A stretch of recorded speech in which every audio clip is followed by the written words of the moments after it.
Bueno, buenas tardes a todos y todas. Buenas tardes. Hoy no vamos a hacer práctica de yoga, pero vamos a hacer teoría de yoga. Acá con Luciana. Un poquito de lo que es la filosofía.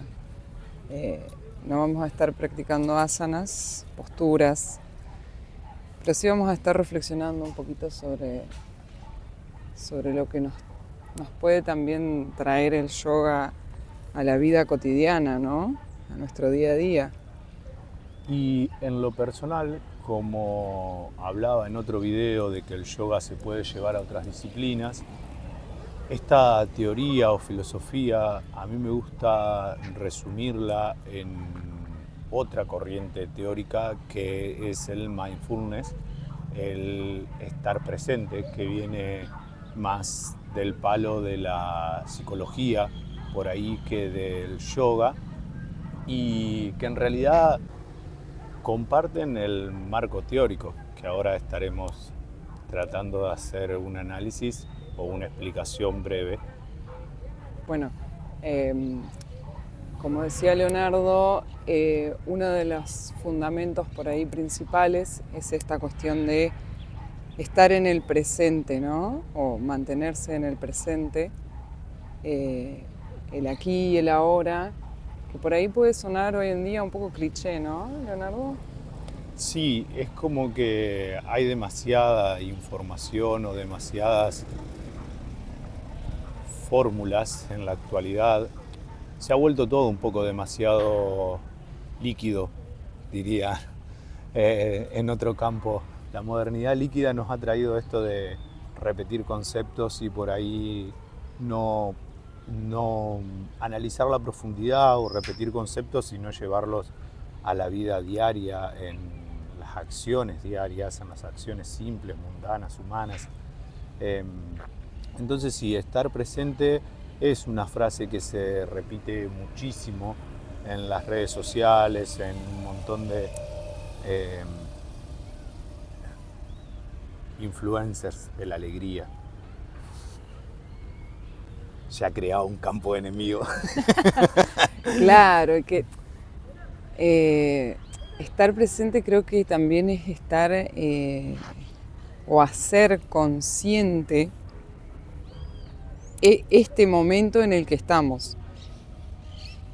Y una de las, tal vez, técnicas o mecanismos que atraviesa todo el yoga y que también al mindfulness, por ejemplo, es la respiración, ¿no? Que siempre tanto se resalta esta cuestión, porque es lo que nos va a permitir tomar conciencia de nuestro cuerpo y de que estamos en este momento.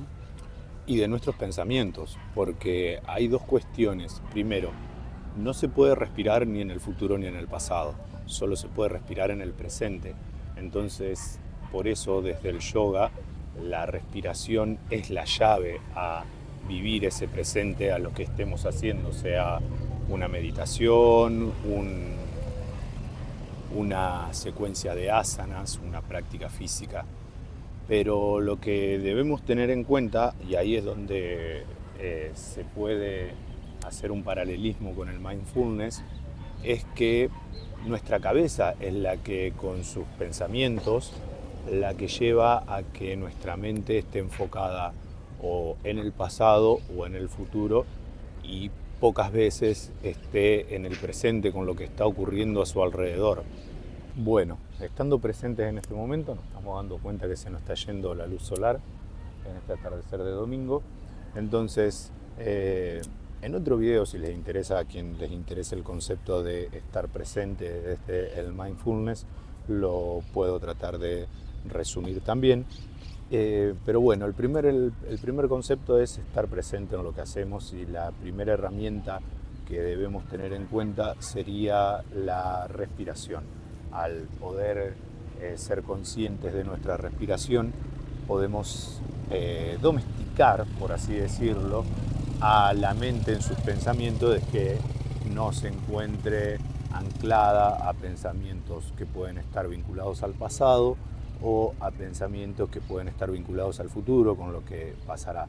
Que, haciendo como un spoiler, si nosotros estamos constantemente pensando hacia futuro, es mucho más probable que tengamos un estado de ansiedad en nuestro día a día, digamos, y si estamos mucho más anclados al pasado, puede ser que haya una frustración mucho más grande o sentimientos de angustia y de depresión, no con el concepto por ahí tan profundo y mucho más serio que es el concepto de depresión, pero sí en estados donde estamos muy bajón por haber estado recordando todo el día algún momento pasado, alguna cuestión que no hemos logrado superar. Y el otro concepto después del presente es tratar de no enjuiciar. Nosotros tenemos como un mecanismo constante de tratar de poner adjetivos calificativos a las situaciones, personas, a los acontecimientos que nos suceden, y estamos todo el tiempo entre lindo, feo, agradable, desagradable, me gusta, no me gusta, y a partir de eso creamos mecanismos de relacionarnos con las cosas, y a su vez también muchas veces evitamos tratar de decir el sabor amargo que tiene algo, que tiene que tenerlo, que no tiene que por qué ser una explicación para la vida o una enseñanza. A veces hay algo que es triste y a veces hay que saborear esa tristeza. Por eso también al principio, cuando decíamos me armo un nuevo campo de enemigos, es porque por ahí la tendencia de hoy en día es a no sentir tristeza, a lo que se le llama esta dictadura de la felicidad, digamos, como que básicamente solo las emociones felices son las que tenemos que perseguir, y las otras emociones que también forman parte de nosotros, de los seres humanos y también de los seres vivos, a mi entender personal, como que la evitemos, como que no ni siquiera las tratamos de vivir o si no buscarle siempre como un plan del más allá para esa tristeza o esa angustia o esa molestia. Es así, es como que no nos permitimos transitar esos momentos en los que tal vez no nos sentimos como nos gustaría o como lo desearíamos. Y creo que, o considero que los primeros enjuiciados somos nosotros mismos, ¿no? Así como enjuiciamos todo lo que nos rodea, es porque nos enjuiciamos a nosotros mismos. Y es por ahí también por donde creo que hay que empezar con uno mismo, tratar de que no todo sea un juicio hacia uno mismo y no todo valorarlo como bueno o malo, soy productivo o no soy productivo, productivo o productiva. Entonces me parece que el trabajo también empieza en uno mismo y eso nos va a ir llevando a poder relacionarnos con todo lo que nos rodea sin ese enjuiciamiento previo. Sí, es una gran observación, Luciana, porque generalmente tal vez podemos controlar los juicios que hacemos hacia otros cuando los reconocemos, los juicios o prejuicios, y muy pocas veces podemos observar que estas cosas o estos mecanismos que tenemos hacia afuera generalmente son los que se repiten en nuestra voz hacia adentro.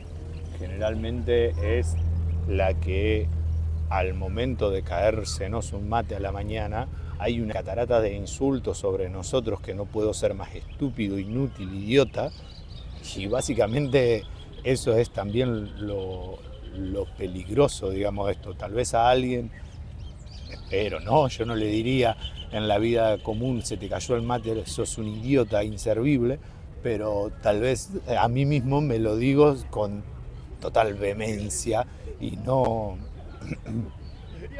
tengo algún tipo de reparo sobre eso que me estoy diciendo, no tengo algún tipo de observación.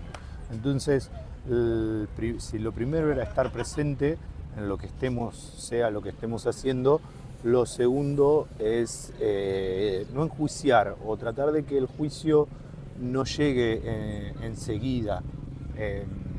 Obviamente sin caer en esto de, bueno, te cortaron una pierna, ahora vas a comprar un solo par de zapatillas cada 6 meses, digamos. Es como, te va a rendir doble el par de zapatillas. Creo que esto último que decís, Leonardo, se puede enganchar perfectamente con lo tercero, que sería la aceptación, diferenciándola de la resignación. Creo que ese sería como un tercer eje también muy importante y que atraviesa todo lo que es el camino del yoga y este mundo del mindfulness del que hablábamos al principio, y que es muy importante saber diferenciarla de la resignación, porque la aceptación es más bien cuando nos sucede o estamos frente a X situación en nuestras vidas, y la aceptación va a ser reconocer esa situación, que puede ser que nos esté pasando a nosotros o que esté pasando a nuestro alrededor, para luego, una vez que la reconocemos, ver cómo vamos a actuar en base a eso que está pasando, qué posición vamos a tomar en cuanto a eso que está pasando. En cambio, la resignación sería ver que está pasando algo y creer que no podemos hacer nada respecto a eso, que bueno, no puedo hacer nada, yo no lo puedo cambiar, y va tanto como para cuestiones internas, propias, personales, como también para cosas que nos suceden alrededor. Me parece que ese sería como el otro eje, ¿no? El tercer punto de estar presentes, de no enjuiciar, es aceptar que las cosas suceden tal como suceden y que no caer en el rollo por ejemplo, si es algo personal, si yo hubiese hecho tal o cual cosa, eso hubiese pasado diferente, y tampoco caer en el rollo de que nosotros por ahí somos los que tenemos una verdad por la cual deben funcionar las demás cosas. Y ahí entra, como bien marcaba Luciana, la diferencia entre aceptar y resignificar. En la sociedad hay un montón de cosas que no nos gustan y que no tendrían que estar pasando, y cada uno le va a dar el significado que quiera. A veces también puede ser en nuestro ámbito de trabajo, en nuestro ámbito familiar. Aceptar es decir, bueno, esto es así, ¿no? Y no resignarse a decir, yo no puedo cambiar esto, tampoco decir, yo tengo que ser el héroe que va a cambiar todo este mecanismo y demás, en el ámbito que sea. No hay héroe que no salga con heridas o muerto.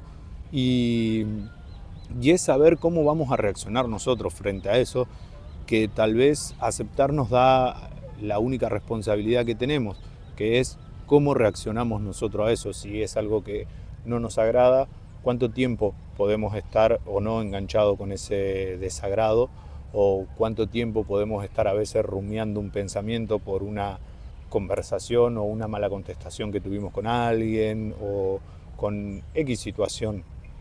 Entonces, aceptar es que las cosas son como son y no son ni buenas ni malas, y sí, y también que por ahí el estar en el presente nos posicionaría al momento de aceptar en no pasar por juicios previos o por situaciones que ya hayamos vivido, esta situación nueva, que muchas veces nos pasa de que, bueno, yo ya viví esta situación, no me gustó hace años, o con otra persona, con una persona que me significa la misma personalidad de otra persona que en el pasado me lastimó de cierta manera, o consideré que me lastimó, y que no siempre va a ser así por más que aparezca otra persona o con las mismas características, o a veces la misma persona en otro tiempo. Me fui con la flauta allá atrás. Bien, vamos cerrando.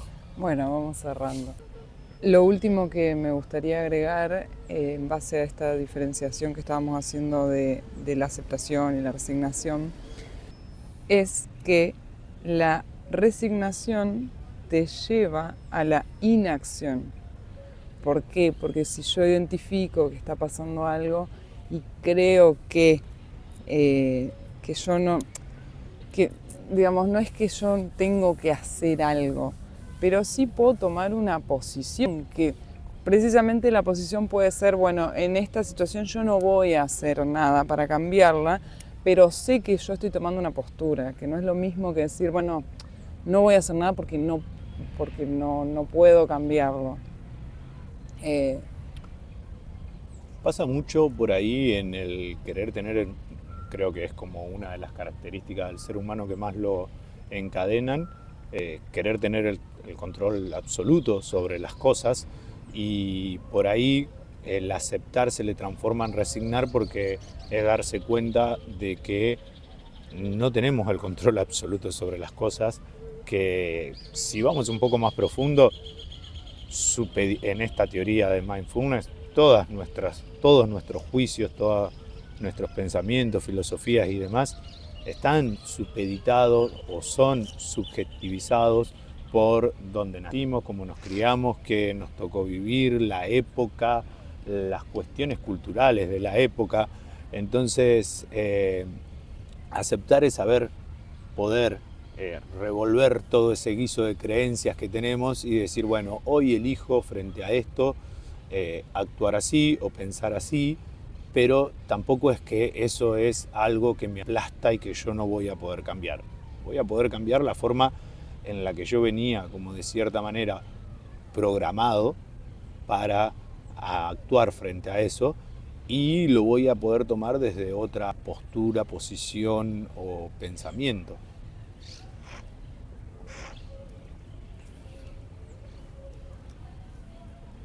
Bueno, y hasta ahí entonces este ha sido un breve repaso reflexivo sobre estas tres bases que decíamos que atraviesan tanto al yoga como al mindfulness, que han sido, bueno, cómo estar presentes sin enjuiciar, sin prejuicios y aceptando, ¿no? Perfecto. Entonces, si puedo colocar acá en el video el triángulo, sería básicamente en el presente, sin juicios y aceptando, o con aceptación.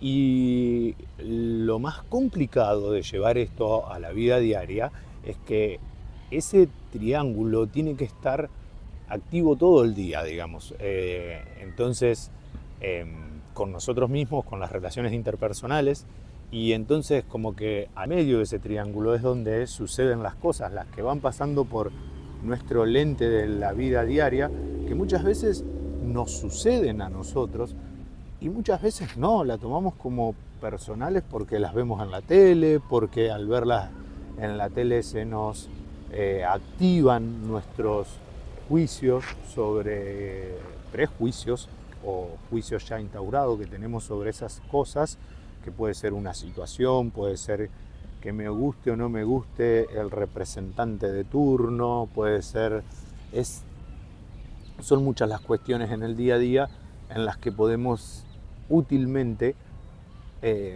tener en cuenta esta triada y que le quite un poco de peso mental o de afectación mental a las cosas que nos suceden y nos van a suceder todo el tiempo simplemente por ser seres vivos, que vamos a morir, básicamente, y que también muchas veces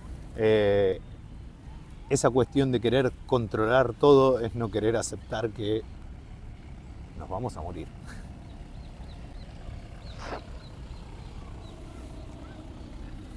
Muchas gracias. Muchas gracias, Luciana. Y hasta acá el capítulo de hoy de Filosofemos sin saber. Así le vamos a llamar a este espacio, Filosofemos sin saber. Yo solo sé que no sé nada.